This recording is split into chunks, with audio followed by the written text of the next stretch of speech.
We know the gravity of this game, and yeah, we're going to be focused on preparation. Very good. Also adds, if a team feels a player who is not eligible to participate due to suspension, registration issues, nationality, the match is automatically forfeited. The default result is a 3-0 loss unless the actual result was even more disadvantageous to the offending team.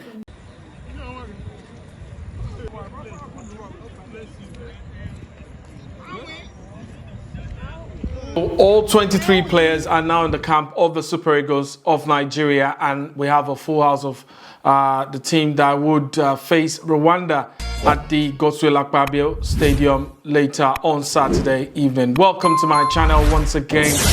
My name is Ola Aina, and I bring you updates from the camp of the Super Eagles of Nigeria, and I go all the way to South Africa. What's happening there? The South Africans are going to be hosted by Lesotho, who are going to be using a stadium in South Africa for the Bafana Bafana. I'll take you all the way there, and we'll also hear what the Super Eagles players are saying going into this particular game. They are very confident. They know that they can restore their relevance, so to speak, and show that they are class players, and they can get there where we expect them to be. So we are very optimistic, and we believe in them. So I will be giving you all this information, plus news coming from the Nigeria Football Federation ahead of this weekend's Make-or-Mark clash against the Amavabis of Rwanda. Now let's quickly start off from the camp of the Super Eagles of Nigeria, where all expected players have all arrived, just like I reported earlier today. We have Ademola Lookman, Cyril Dessers, Samuel Chukwueze, Tolu Arukudare. We also have Crystal Palace's new kid on the block, Christantus Uche. All of them have all joined in, and they are ready. The players had that time to celebrate captain of the side, that's William Troost-Ekong, who celebrated his birthday on the 1st of September. Lovely prayers, singing, wishes. I think my wish is the same as everyone's wish that is here in the room today. So I don't even want to say it, because I think if we keep it unsaid and we work towards it, it will come true. So everybody knows my wish. We'll see. No, I'm not going to say it. In the next 9 days, it will come true. Yeah.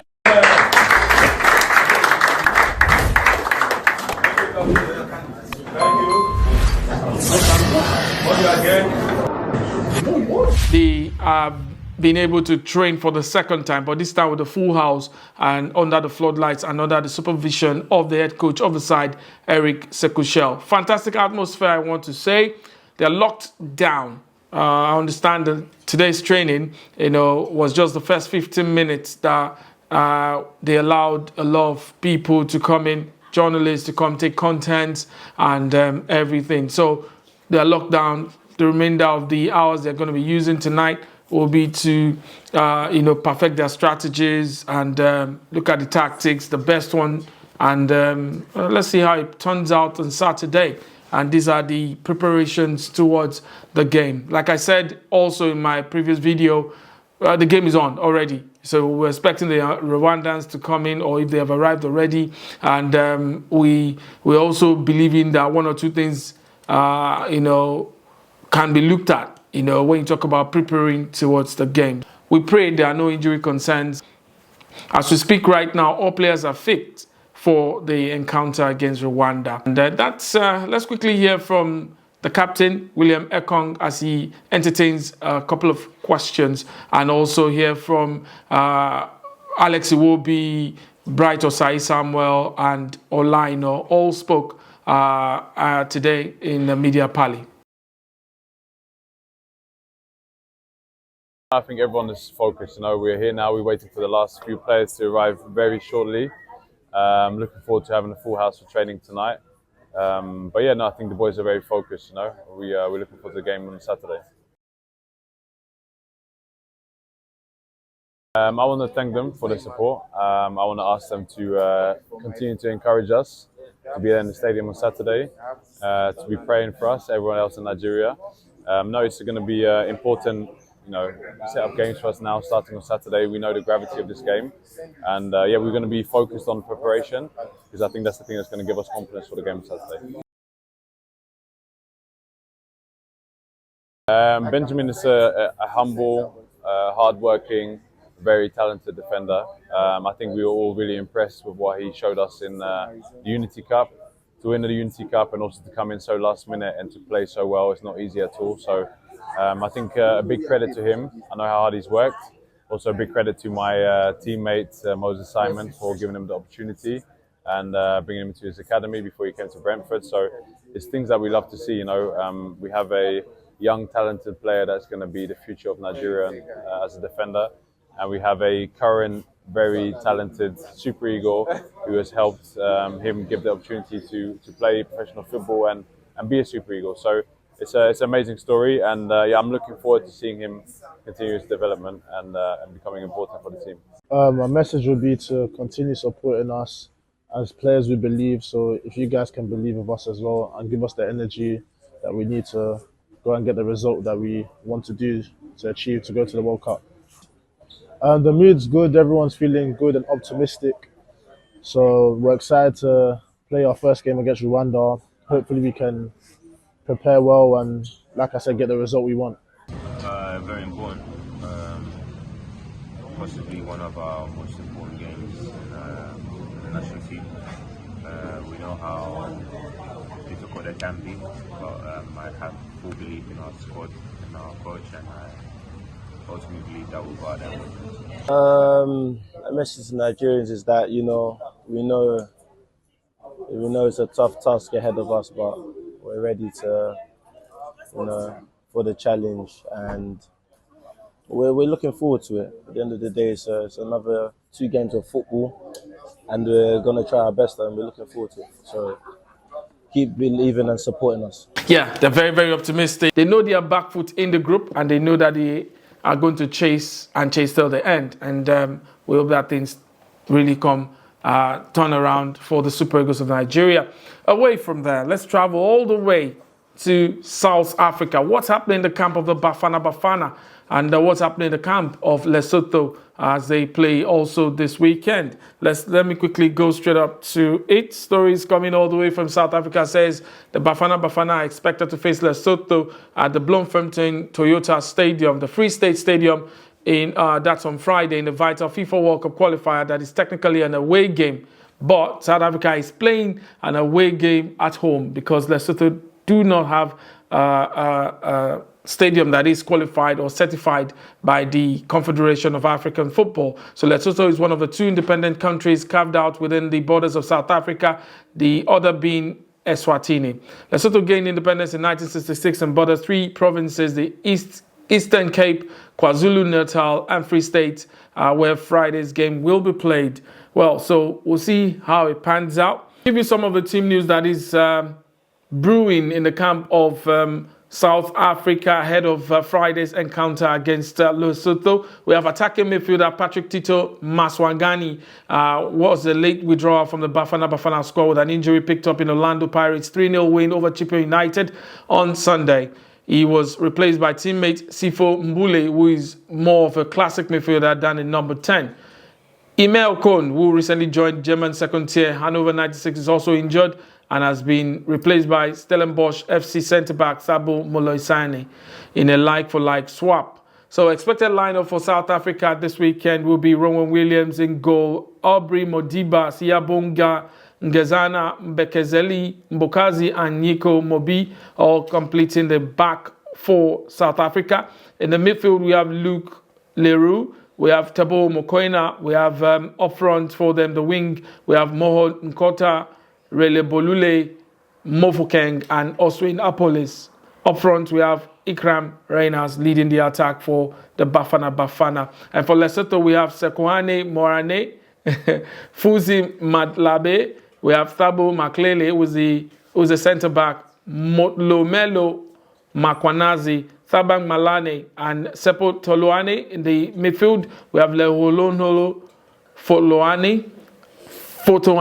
Then we have Neo Mokachani. We have Sorale Bereng, Molomi Maketha, and Katlelo Makateng. That's the possible lineup for Lesotho. Lesotho have only managed 3 shots and 1 on target in reverse. Lesotho only managed 3 shots and 1 on target in the reverse fixture in March, which ended 2-0 a defeat to Bafana Bafana. So in May 2025, Hugo Broos became the longest-serving Bafana Bafana head coach, surpassing Clive Barker, who was in the job for exactly 4 years. So that's basically it. If you heard the names I called out, the similarities are just, in fact, it looks like the same players playing for 2 different countries, but that's it, of course.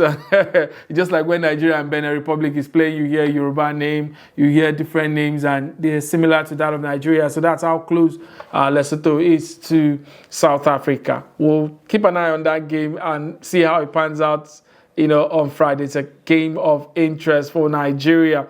And, we'll also say that picked up a story just still about the talk we're talking about, and a lot of people are still saying, we should focus. Yes, we'll focus on the game 100% Nigeria, by the way. But there is that story I picked from Mark Gleason. He's a reporter who is South African. And he has talked about on Reuters. On Reuters, he has talked about the FIFA silence on sanction for errant South Africa, a mystery. Now, that's it. Because Hugo Broos said something some days ago. And he said that since Lesotho did not protest, there's nothing basically they think FIFA will do about it as far as they did not protest.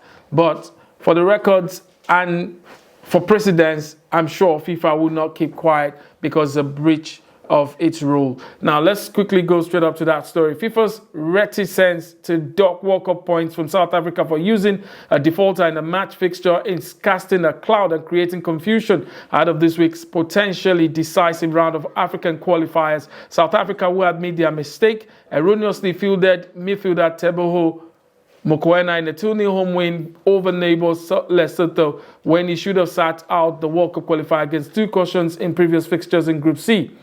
And, of course, South Africa were severely embarrassed when they belatedly discovered that mistake, but insist because their opponents did not protest, they would not lose the 3 points. We did something bad. We did something we shouldn't have. We did something we shouldn't do, but there was no complaint, said South Africa coach Hugo Broos, quoting him from this particular story. But FIFA's disciplinary code. Now, this is it. This is it for those who have been arguing and saying Nigeria should focus. If it was South Africa, just like I've said earlier, I'm sure South Africa will cash in on it and they will not rest until, justice is served and until the rule is obeyed, so to speak. But FIFA's disciplinary code makes provision for proceedings to be instigated by the administration of World Football's governing body, not only via protest, and they have previously sanctioned countries which have committed the same offense. The rule states if a person receives a caution in 2 separate matches of the same FIFA competition, they are automatically suspended from the next match in that competition. The disciplinary code also adds if a team fields a player who is not eligible to participate due to suspension, registration issues, nationality, the match is automatically forfeited. The default result is a 3-0 loss, unless the actual result was even more disadvantageous to the offending team.